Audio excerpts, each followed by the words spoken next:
the life in the hereafter. What does the Quran say? Translation of Jahan Ifada by Ajaz Rasul. Ghulam Ahmad Parwez 1969. Appendix 1. Some permanent values from the Quran. Permanent values do not change with time and are applicable both at the individual and collective level. The following is not an exhaustive list. Concept of God. The concept of God as revealed in the Quran is an external objective standard for us to follow as far as it relates to the development of the human self. Don't be like those who forgot Allah and He made them forget their own selves. 59.19. Equality as a human being. Unity in humanity. At birth we're equal and the same is true when we die. The Quran declares, mankind was one community. 213.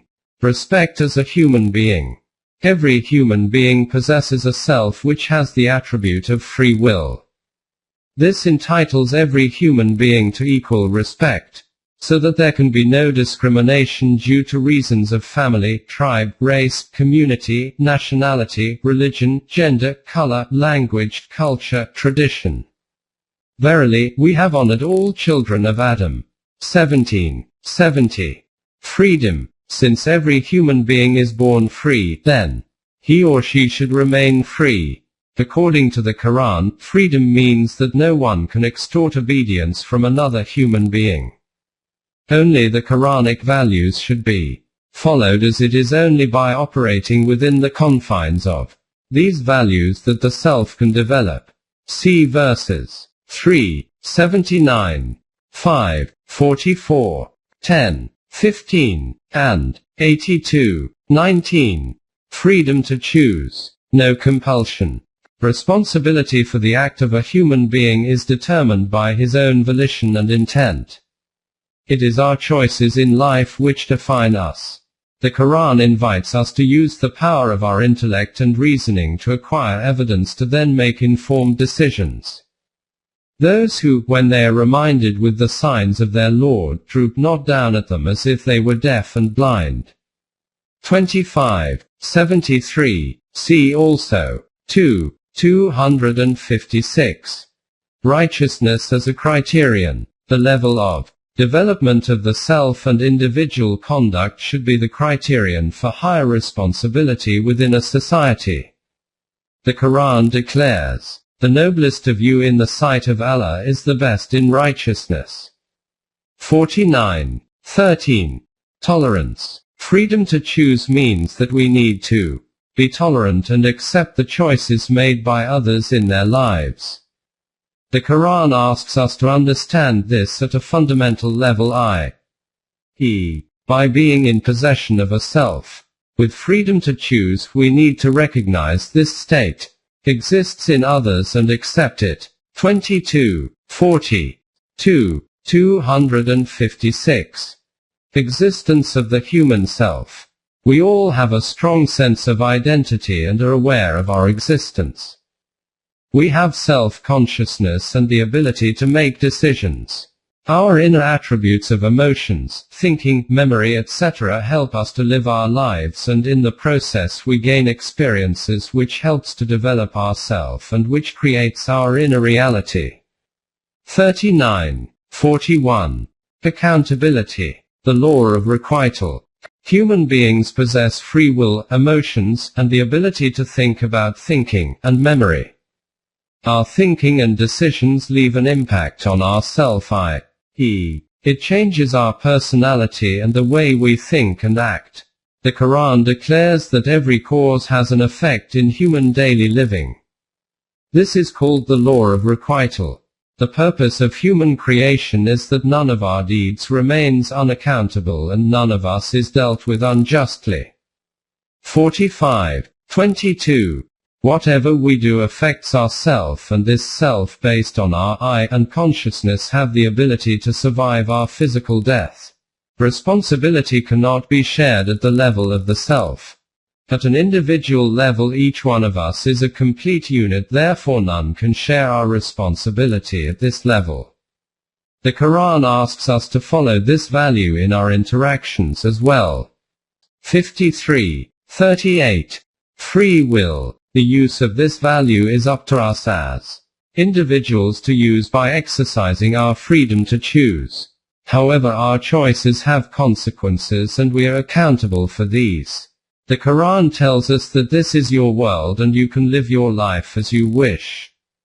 Do what you will. Verily he sees what you do.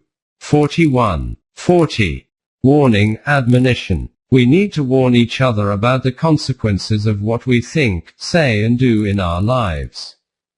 The Quran asks us to think of the consequences of every action we take in our lives, both in the short term and the long term.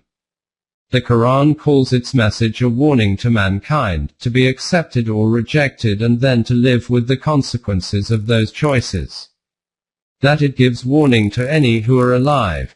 36:70. See also 6:70. 7:51. The Quran asks us to keep reminding each other about the purpose of life. 103. 1-3.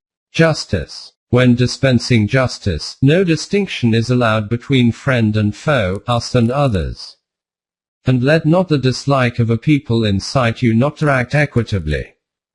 Be just. That is nearer to observance of responsibility. 5:8. See also 2:283. 4:135. 4:105. 4:135. The changing of Allah's laws is declared to be injustice by the Quran. 50:29.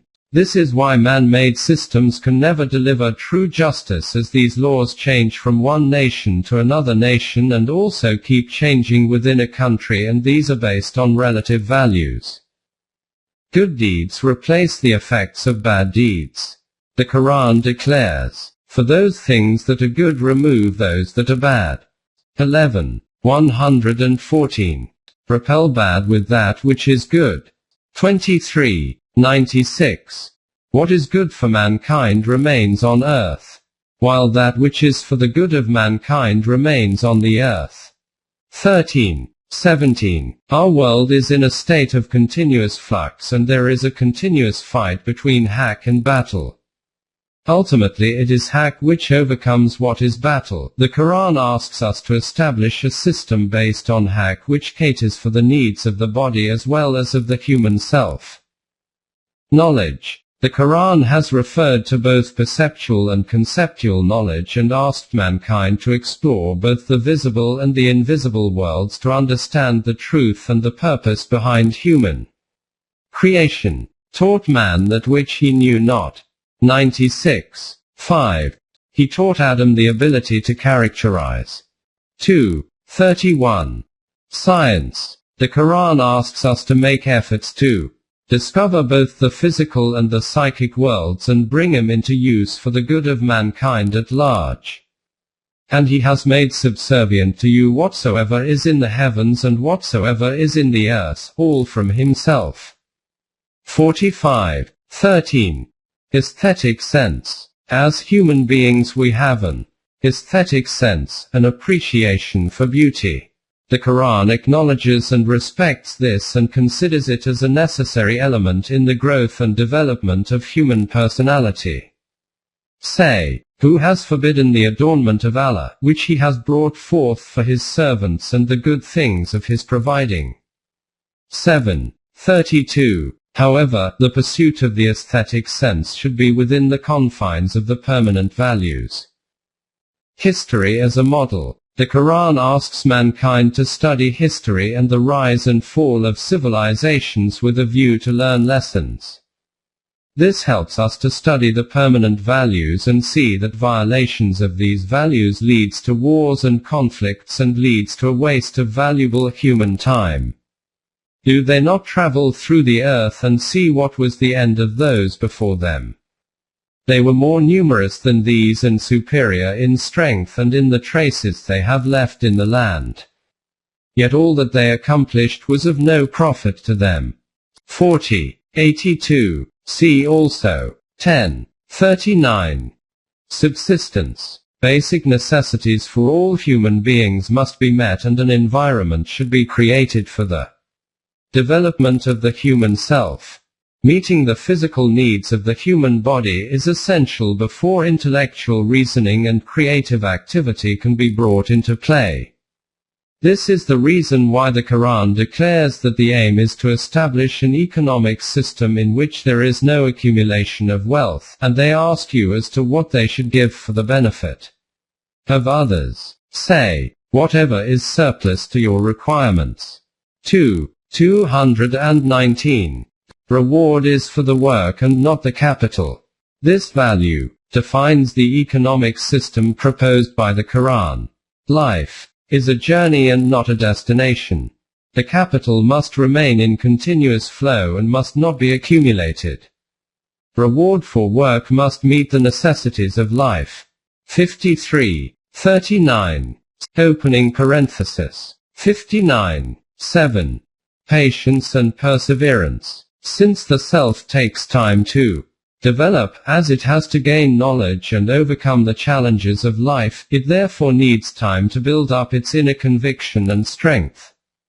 It needs guidance as an external criterion of reference to signpost its progress towards its development. Follow the revelation, and be patient and constant.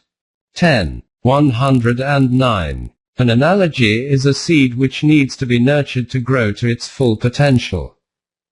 No restriction on human movement. The world is available for each one of us and is open for the use of anyone within the remit of the permanent values. No human being owns this world. The fact that with death we leave it all behind proves this. The world is loaned to human beings to use it for a short time only. The Quran declares, and brought forth therewith fruits for your sustenance. Then set not up rivals unto Allah knowingly. 2:22. See also 29, 56, 39, 10. Those who restrict movement of people as is happening today, are rebelling against this value and its consequences are serious as this will lead to their ultimate destruction. Relationships. Human beings need the presence of other human beings within individual relationships and at the level of community in order to function, grow and develop the self. Was but one nation, but it differed. 10:19. We need each other to create and develop ourself. Marriage. A contract between two equal individuals to live their lives within the confines of the permanent values. 221. Chastity is one of the permanent values within this context and the Quran demands observance from both men and women. 24, 30-31. Freedom from fear. For free will to operate effectively, there has to be freedom from fear as this constrains it. The Quran declares that living within the permanent values will eliminate all kinds of fear. 2:38. Freedom from grief. Grief is caused by events affecting human beings within a society. Most events causing grief can be linked directly or indirectly to human actions e.g. economic, wars, oppression, exploitation, slavery etc. The Quran recognizes this and refers to it in many verses. 2:38. 3. 138. 12. 84. 15. 77. Death. The physical death a deadline to remind us that we have a finite time to live in this life and our conduct here in this world will define the status of our next life after death. When we consider the event of death at the level of the self, the Quran declares, every self shall have the taste of death. 29. 57, 3, 185. A self created through Iman and then developed through righteous deeds acquires a state which can understand the death and life of the hereafter. 2:4. Hereafter. The life of the emerged human self continues beyond death. The emerged human self is one that has reached a minimum threshold as per the Quran. When on balance the effects of the good deeds exceed those of the deeds which have negative effects. Let every self look to what he has sent forth for tomorrow. 59-18. Then shall each self know what it has sent forward and what it left behind. 82-5.